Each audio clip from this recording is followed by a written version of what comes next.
Hello. ഈ അടുത്ത് ഒരു ഇൻസിഡന്റ് ഉണ്ടായിരുന്നു. പയ്യന്നൂർ ഒരു പ്രൈവറ്റ് ഹോസ്പിറ്റലില് ഒരു കുട്ടിയുടെ ചുണ്ടിന് മുറിവുണ്ടായിരുന്നു. അതുമായി ബന്ധപ്പെട്ട കോംപ്ലിക്കേഷൻസ് ഉണ്ടായി. എവൻച്വലി കുട്ടി കാർഡിയക് അറസ്റ്റ് ഉണ്ടായി. കുട്ടിയെ കണ്ണൂർ ഷിഫ്റ്റ് ചെയ്തു. കുട്ടി അവസാനം അൺഫോർച്ചുനേറ്റ്ലി മരണപ്പെട്ടു. അതായി ബന്ധപ്പെട്ട് ഒരുപാട് മീഡിയ ഔട്ട്റീച്ച് ഉണ്ട്. ചിലർ പറയുന്നു അത് അനസ്തീഷ്യയുടെ മിസ്റ്റേക്ക് ആണ്. ചിലർ പറയുന്നു അത് പൈസ പിടുങ്ങാൻ വേണ്ടിയിട്ട് അവിടുത്തെ സർജൻസും കോർപ്പറേറ്റ് ഹോസ്പിറ്റൽസിനും ടെക്സസ് കുട്ടിയും എന്താ പറയാ ഈ ആവശ്യമില്ലാത്ത ഒരു സർജറി ചെയ്തു. ആ സർജറി ആവശ്യം ഉണ്ടായിരുന്നില്ല. ചിലർ ധരിച്ച് ചെയ്താൽ മതിയായിരുന്നു.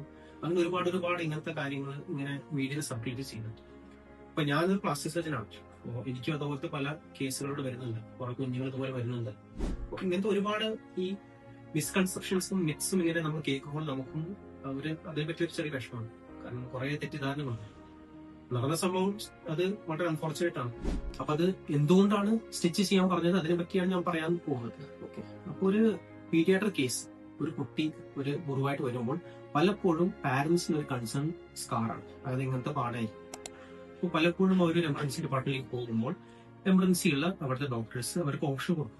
നമുക്ക് വേണമെങ്കിൽ അത് നല്ല രീതിയിൽ സ്റ്റിച്ച് ചെയ്യണമെങ്കിൽ പ്ലാസ്റ്റിക് സർജൻ അവൈലബിൾ ആണ്. നല്ല അവർ ചെയ്യുന്ന സ്റ്റിച്ചിങ്ങിന്റെ റിസൾട്ട് കുറച്ച് ബെറ്റർ ആണ്. അപ്പോൾ പ്ലാസ്റ്റിക് സർജൻ ചെയ്യുന്ന സ്റ്റിച്ചിങ് ചെയ്ത് കഴിഞ്ഞാൽ ഉണ്ടാകുന്ന അടയാളം കുറവായിരിക്കും അല്ലെ.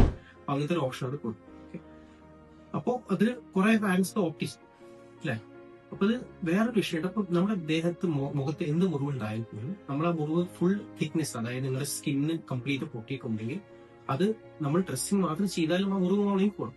അത് നമുക്ക് എല്ലാ മുറിവും സ്റ്റിച്ച് ചെയ്യണമെന്നില്ല. പലപ്പോഴും സ്റ്റിച്ചിങ് ചെയ്യുന്നതിന് കാരണം എന്ന് വെച്ചാൽ ഒന്നാമത് നമുക്ക് ഉണ്ടാകുന്ന നല്ലൊരു സ്കാർ, നല്ലൊരു കലപ്പ് കിട്ടാൻ വേണ്ടിയിട്ടാണ്. ഓക്കെ. നമ്മളെ പഴയ ആൾക്കാരൊക്കെ പാരന്റ്സ്, നമ്മളെ കുറെ ആൾക്കാർ പ്രായമുള്ള ആൾക്കാർ നെറ്റിയിലും മുഖത്ത് കണ്ടു കഴിഞ്ഞാൽ കുറച്ച് വീതി കൂടിയ കാര്യങ്ങളും കാണും. അത് പലപ്പോഴും ഒന്നാമത് വളരെ വലിയ നൂല് കൊണ്ട് വെറുതെ സ്റ്റിച്ച് ചെയ്യുന്നതായിരിക്കും. അല്ലെങ്കിൽ ആ മുറിവ് ഡ്രസ്സ് ഉണക്കി വിട്ടേണ്ടി ആയിരിക്കും. അപ്പോൾ പലപ്പോഴും നമ്മളൊരു മുറിവ് നമ്മളിപ്പോൾ സ്റ്റിച്ച് ചെയ്ത് കഴിഞ്ഞാൽ ഉണ്ടാകുന്ന കല വളരെ ഫൈനൽ തന്നെയായിരിക്കും. ചിലപ്പോൾ നല്ല രീതിയിൽ ഉണങ്ങിക്കഴിഞ്ഞാൽ ചിലപ്പോൾ മനസ്സിലാൻ പോയില്ല ആ രീതിയിൽ കലം കിട്ടും.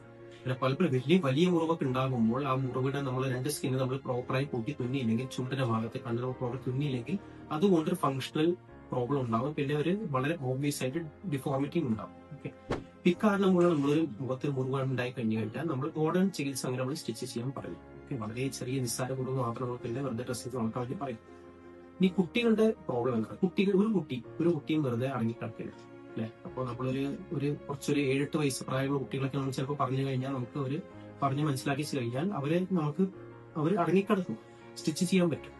ഒരു 2-3-4 വയസ്സുള്ള കുട്ടിയെ നമ്മൾ പിടിച്ച് കിടത്തി വൈകിങ്കാലം പിടിച്ച് തുന്നാന്ന് പറഞ്ഞു കഴിഞ്ഞാൽ അത് വളരെ വളരെ ബുദ്ധിമുട്ടുള്ള കാര്യം. ഒരാൾ കിടന്ന് തരാൻ പോകും. പിന്നെ വേറെ ചില സ്ഥലങ്ങൾ, അപ്പോൾ കണ്ണിനടുത്തുള്ള സ്ഥലത്തൊക്കെ നമ്മൾ ഈ സൂചികളും നൂല് വെച്ച് നമ്മൾ തുന്നാൻ പോകുമ്പോൾ അത് ചിലപ്പോൾ ഡേഞ്ചറസ് ആകാം. കാരണം വളരെ വൈറ്റ് സ്ട്രക്ചേഴ്സിന് അടുത്തുള്ള ഏരിയ ആണ്. പലപ്പോഴും ഡേഞ്ചറസ് ആകും. അതുകൊണ്ട് ഒരു പീഡിയാട്രിക് കേസ് വന്നു കഴിഞ്ഞാൽ നമ്മൾക്കത് ഏറ്റവും നല്ല റിസൾട്ട് കിട്ടണമെങ്കിൽ ഞാൻ മാത്രമല്ല എല്ലാ പ്ലാസ്റ്റിക് സർജൻസും ജനറൽ അനസ്തീഷ്യ ചെയ്യാൻ പറയാം. അത് വളരെ കോമൺ ആയിട്ട് നമ്മൾ ചെയ്യുന്നതാണ്. അത് സേഫുമാണ്. ഓക്കെ.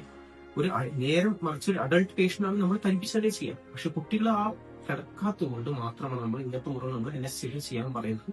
അത് വളരെ സേഫ് ആണ്. അതോർത്ത് പാരന്റ്സ് പേടിക്കേണ്ട കാര്യമില്ല. ഇനി മറ്റേ ഇൻസിഡന്റ് എന്തുകൊണ്ടുണ്ടായി അതിന്റെ ഇൻവെസ്റ്റിഗേഷൻ നടക്കുന്നുണ്ട്.